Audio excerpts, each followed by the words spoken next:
Պատերազմի վաղ, էլի պատերազմի վաղ, սենց նստած ենք, արդեն Ստեփանակերտից էր մոտ եկել ու նստած են ինչ-որ սենց ծխում ենք, խոսում ենք, ասում եմ, այս պատերազմը մի քիչ պետք է դիմանանք, որովհետև Վանգան ասել է, որ 2030 թվականին Ադրբեջանը քանդվելու է։ Վանգան, դա հայտնի գուշակա բուլղար։ Հա, որը մեռել է մոտավորապես 89 թվականին։ Կույր ընդ որում։ Հա, ու կույր, ոբշե Վանգան Ադրբեջանը 2030 թվականը ես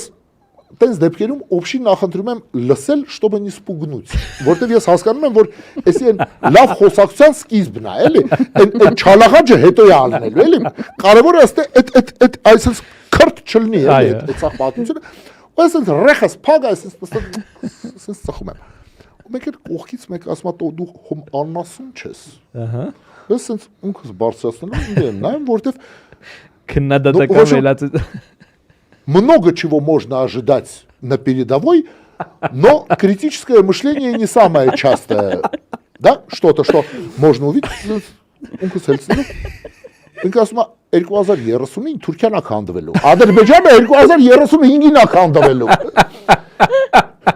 Էֆեկտիվիում են տենց ասել։ Ես շարունակում եմ ծխել։ Մոտավորապես նույն բանը է։ Մի ապա դու ուզում ես ասես, որ բանը, ինչ անունը։ Истину вам говорю. Земля налетит на небесную ось. Հիշում ես собачье сердце։